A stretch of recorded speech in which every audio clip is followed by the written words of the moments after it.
Assalamualaikum warahmatullahi wabarakatuh.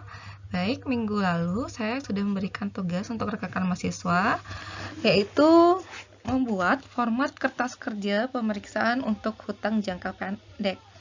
Nah, setelah saya periksa, beberapa banyak yang masih salah dalam menganalisa perintah soal. Nah, yang saya minta adalah kalian cari contoh atau kalian carilah format mengenai kertas kerja pemeriksaan hutang jangka pendek. Kemudian kalian bikin format kertas kerja tersebut dan dikumpulkan di Google Classroom. Nah, kemarin saya lihat beberapa itu adalah men-screenshot contoh dari kertas kerja pemeriksaan. Dan di sana pun sudah ada angka-angka yang terkait. Nah, adapun tujuan saya untuk memberikan tugas tersebut adalah untuk nantinya rekan-rekan mahasiswa mengetahui bagaimana format kertas kerja seorang auditor ketika dia melakukan pemeriksaan hutang jangka pendek. Nah, baik, coba kita lihat jawaban yang benarnya. Nah, ini adalah contoh kertas kerja pemeriksaan untuk compliance test, di mana di sini kita dalam formatnya ini ada terdiri dari tabel. Ada tanggal, nomor bukti, keterangan, jumlah pada laporan keuangan, otorisasi, kelengkapan bukti pendukung, perhitungan matematis, pencatatan pada laporan keuangan dan buku besar, terdapat konfirmasi hutang secara berkala, penyajian laporan keuangan sesuai standar akuntansi, dan terdapat surat perjanjian. Di sini sengaja saya tulis XX karena kita kan belum ada soal yang untuk dikerjakan. Jadi ketika ada soal atau ketika kita melakukan pemeriksaan, inilah format kertas kerjanya. Anggaplah di sini kita isi misalkan tanggal 31 anggaplah di sini kita tulis tanggal 31 Desember. Untuk nomor bukti AZXX misalkan. Keterangannya itu adalah hutang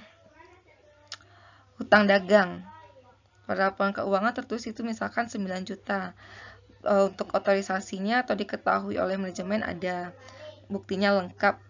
Kalau ada kita checklist. Kalau buktinya lengkap kita checklist. Kalau ada perhitungan matematis kita checklist.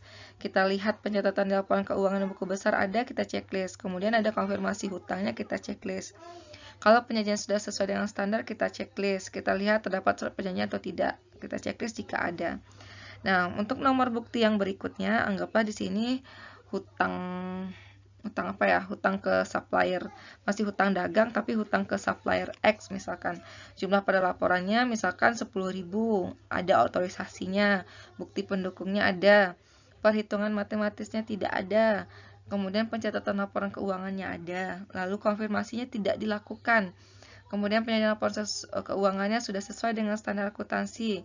Kemudian terdapat surat perjanjian. Jadi ini nanti gunanya adalah semacam apa ya? Kita jadi ketika kita melakukan pemeriksaan terhadap hutang jangka pendek, misalkan kan hutang jangka pendek kalian tahu ada beberapa contoh hutang jangka pendek. Kemudian kita cocokkan datanya pada laporan keuangan, misalkan angkanya 10 juta. Kemudian dia ada otorisasi atau tidak? Buktinya ada bukti pendukung atau tidak? Ada perhitungan matematisnya atau tidak? Kemudian ada pencatatan nggak di laporan keuangan sama buku besarnya? Ada konfirmasi hutang nggak? Kemudian sesuai nggak dengan standar akuntansi? Ada perjanjian nggak? Ini yang harus kita periksa. Kemudian di sini jika ada seandainya selisih atau ada keterangan tentang pemeriksaan kita tulis, misalkan di sini pada hutang yang kedua ini perhitungan matematisnya tidak ada, kemudian konfirmasi tidak dilakukan. Jadi sarannya ke depannya harus dilengkapi dengan perhitungan matematis dan konfirmasi secara berkala. Di sini jelas siapa yang membuatnya. Misalnya dibuat oleh namanya si Tia, soal nama saya dibuat oleh Tia, tanggal berapa saya buat. Kemudian diperiksa oleh supervisor saya, namanya siapa, tanggal berapa. Kliennya siapa, misalkan kliennya PT ABC. Untuk periode kapan, misalnya periode 31 Desember 2019. Kemudian indeksnya, indeks nomor berapa. Oke, itu untuk kertas kerja pemeriksaan compliance test.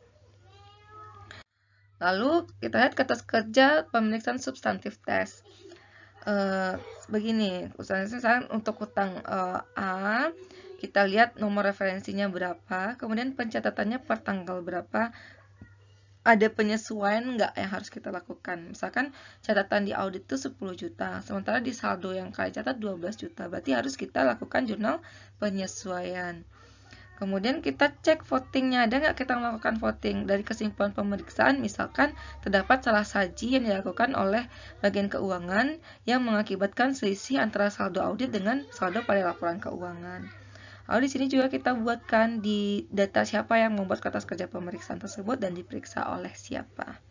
Oke. Selanjutnya itu adalah konfirmasi hutang.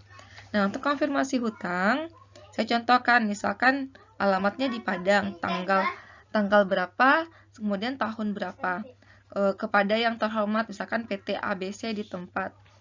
Dengan hormat, sehubungan dengan audit yang dilakukan oleh akuntan publik kami terhadap laporan keuangan kami per 31 Desember 2019, contoh ya, kami mohon bantuan Anda untuk memeriksa kebenaran data di bawah ini.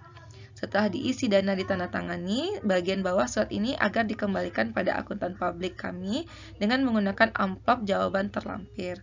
Seandainya ada perbedaan, mohon dijelaskan angka menurut catatan Anda. Atas bantuan kerjasama yang baik, kami ucapkan terima kasih. Hormat kami, nama perusahaan kita. Kemudian di bawahnya itu sudah kita tuliskan amplop yang tadi dikatakan ada data konfirmasi nomor sekian. Nanti si perusahaan tinggal mengisikan menurut catatan kami saldo utang atau piutang kami pada PT XXX pada tanggal 1 Desember sebesar adalah benar. Kalau benar coret, kalau benar katakan benar, kalau seandainya tidak coret benar ini, kemudian sertakan dengan pengecualian di bawah ini. Misalkan untuk perhitungannya ada yang salah, harusnya jumlah hutangnya sekian. Nanti ditandatangani oleh accounting manager di perusahaan tempat kita konfirmasi tersebut, lalu dikirimkan kepada kita. Oke, kira-kira itulah gambaran dari kertas kerja pemeriksaan yang dilakukan untuk hutang jangka pendek. Jadi dari kertas kerja ini kalian bisa membayangkan, menganalisa atau memahami bagaimana seorang auditor itu bekerja, ya. Kerja itu kalau kita pemeriksaan tidak hanya dibolak-balik aja data yang ada, tapi kita lakukan pencocokan, kita lakukan konfirmasi, kita lakukan perhitungan sesuai atau tidak. Gunanya untuk apa? Sesuai dengan tujuan audit adalah untuk meyakini bahwa atau meyakini kewajaran atas laporan keuangan yang disajikan. Oke, saya harap rekan-rekan mahasiswa bisa memahami apa yang sudah saya jelaskan, bisa tahu letak kesalahan dari jawaban tugasnya kemarin ada di mana. Oke, terima kasih. Assalamualaikum warahmatullahi wabarakatuh.